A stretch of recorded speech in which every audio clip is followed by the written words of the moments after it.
Hi எல்லாருக்கும் வணக்கம்.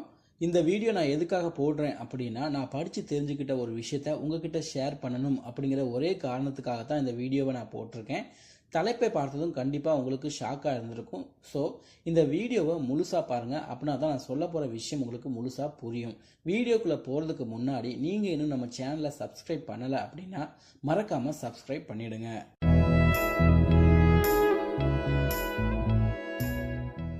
தலைப்பை பார்த்த உடனே உங்களுக்கு ஒரு பெரிய டவுட் வந்திருக்கும். என்ன அப்படின்னா, டாக்டர்ஸ் எல்லாருமே காலையில் டிஃபனாக ஆவியில் வேக வச்ச உணவை எடுத்துக்கிறது ரொம்ப நல்லதுன்னு சொல்கிறாங்களே, அது மட்டும் இல்லாமல் இந்த உலகத்துக்கு தமிழர்கள் கொடுத்த ஒரு அற்புத உணவு இட்லி அப்படின்னு நாமெல்லாம் பெருமைப்பட்டுட்டு இருக்கிற நேரத்தில் என்னடா இப்படி ஒரு செய்தியை சொல்கிறேன் அப்படிங்கிறது தான் அந்த டவுட். சரி, இப்போ விஷயத்துக்கு வருவோம். கண்டிப்பா நாம இந்த உலகத்துக்கு கொடுத்த ஒரு அற்புத உணவு இட்லி அப்படிங்கிறதுல எந்த டவுட்டும் உங்களுக்கு வேண்டாம்.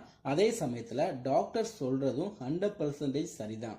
அப்படின்னா எதை வச்சு நாம சாப்பிட்ற இட்லிய விஷம் அப்படின்னு சொல்ற அப்படின்னு கேட்டீங்கன்னா அதுக்கான விடை இதோ. முன்னெல்லாம் ஆடிக்கு ஒரு தடவை, அமாவாசைக்கு ஒரு தடவை அப்படிங்கிற மாதிரி விசேஷ நாட்கள் வந்தாதான் இட்லி தோசை பார்க்க முடியும் அப்படிங்கிற நிலைமை இருந்துச்சு. ஆனா இப்போ அந்த நிலைமை மாறி இட்லி தோசை இல்லாத காலை பொழுதே இல்லை அப்படிங்கிற ஒரு காலகட்டத்தில் நாம இப்போ வாழ்ந்துட்டு இருக்கோம். சரி, நிலைமை மாறிடுச்சு, அதெல்லாம் ஓகே. ஆனால் இந்த இட்லி தோசையோட மாவை நாம் நம்ம வீட்டில் தான் ரெடி பண்ணுறோமா அப்படிங்கிறது மிகப்பெரிய கேள்விக்குறி தான். இன்னைக்கு இருக்கிற ஹரிபரியான லைஃப் ஸ்டைலில் அன்னைக்கு மாதிரி பக்குவமாக இட்லி மாவை நம்ம வீட்டிலேயே பார்த்து பார்த்து ரெடி பண்ணுறது அப்படிங்கிறது கிடையாது. எல்லாரும் வெளியில இருந்து தான் இட்லி மாவு வாங்கிட்டு இருக்கிறோம். உண்மையை சொல்ல போனால் டைம் இல்லை அப்படிங்கிறது தான் உண்மையிலும் உண்மை.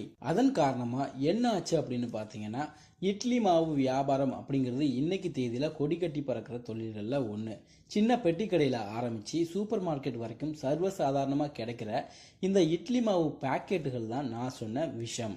ஏன் இதை விஷம் அப்படின்னு சொல்கிறேன்னு பார்த்தீங்கன்னா, நாம் நம்ம வீட்டில் இட்லி மாவு அரைக்கிறோம் அப்படின்னா அது 2-3 நாளைக்கு தேவையான மாவாக மட்டும்தான் இருக்கும். அந்த அளவுக்கு தான் நாம் அரைப்போம். கூடவே அந்த மாவு புளிக்க சோடா உப்பு அப்படிங்கிறத மட்டும்தான் சேர்ப்போம். ஆனால் இதை தொழிலாக பண்ணுறவங்க இந்த மாவு ரொம்ப நாட்களுக்கு கெட்டு போகாமல் இருக்க போரிக் ஆசிட் அப்படிங்கிற வேதிப்பொருளை இதில் சேர்க்குறாங்க. இது இயல்பாகவே மனித உடலுக்கு தீங்கு விளைவிக்கக்கூடிய ஒன்று. நம்ம உடம்புல ஏற்படக்கூடிய காயங்களுக்கும் கேரம்போர்டு விளையாட்டில் பயன்படுத்தக்கூடிய பவுடர் தான் இது. சரி, இது ஒன்று மட்டும்தான் காரணமா அப்படின்னு கேட்டிங்கன்னா கிடையாது. இன்னும் சில காரணங்களை சொல்லலாம். அதில் ஒன்று தான் அஜினமோட்டோ. சோடா உப்பு மட்டும் இல்லாமல் சுவையை கூட்டுறதுக்காக இந்த மாவில் அஜினமோட்டோவையும் அதிகமாக சேர்க்குறாங்க. அடுத்த காரணம், நாம் வீட்டில் அரைக்கிற மாவில் வெந்தயம் சேர்த்து அரைப்போம். ஆனால் பெரும்பாலும் இவங்க வெந்தயம் சேர்த்து அரைக்கிறது இல்லை. வெந்தயம் அப்படிங்கிறது ஒரு இயற்கை நோய் நிவாரணி, உடல் உஷ்ணம் மற்றும் குடல் புண் அதாவது ஸ்டொமக் அல்சர் போக்கக்கூடிய ஒரு அருமருந்து. ரொம்ப நாள் ஸ்டோர் பண்ணி வைக்கக்கூடிய மாவில் ஈகோலை அப்படிங்கிற பாக்டீரியா உருவாகி அது ஃபுட் பாய்சன் அல்லது ஸ்லோ பாய்சனாக ஆக சான்ஸ் ரொம்பவே அதிகம். அது மட்டும் இல்லாமல் இவங்க அதிக அளவில் மாவு அரைக்க பயன்படுத்துகிற நீரானது சுத்தமாக இருக்குமா அப்படிங்கிறதும் கேள்விக்குறி தான். கூடவே எந்த மாதிரியான அரிசி சேர்க்குறாங்க அப்படிங்கிறதும் தெரியாத விஷயம்தான்.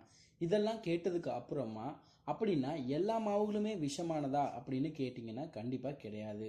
எப்போவுமே இட்லி அல்லது தோசை மாவு வாங்குனீங்க அப்படின்னா, அதாவது வெளியே இருந்து வாங்குனீங்க அப்படின்னா உங்களுக்கு நம்பகமான ஆட்கள்கிட்ட இருந்து முதல் நாள் நைட்டு வாங்கி அடுத்த நாளே அந்த மாவை யூஸ் பண்ணிடுங்க. அது மட்டும் இல்லாமல் நீங்கள் வாங்குகிற மாவு அன்னைக்கு தயார் செஞ்சது தானா அப்படிங்கிறதையும் செக் பண்ணிடுங்க. கூடவே அவங்க மாவு தயாரிக்கிற இடத்தையும் செய்முறையையும் கேட்டு தெரிஞ்சுக்கோங்க. எல்லாத்துக்கும் மேலே ஒரு நாளைக்கு மேலே ஸ்டோர் பண்ணி வச்ச மாவை வாங்குறத முற்றிலுமாக தவிர்த்துடுங்க. இதை ஏன் சொல்கிறேன் அப்படின்னா, இன்னைக்கு இட்லி இல்லாத வீடு மற்றும் நாட்கள் கிடையாது அப்படிங்கிறதுனால தான் இதை ஷேர் பண்ணுறேன். நல்லதை சாப்பிடுவோம், நலமாய் வாழ்வோம். இந்த வீடியோ உங்களுக்கு உபயோகரமாக இருந்துச்சுன்னா லைக் பண்ணுங்கள், உங்கள் ஃப்ரெண்ட்ஸுக்கு இதை ஷேர் பண்ணுங்கள். கூடவே நம்ம சேனலை சப்ஸ்கிரைப் பண்ண மறக்காதீங்க.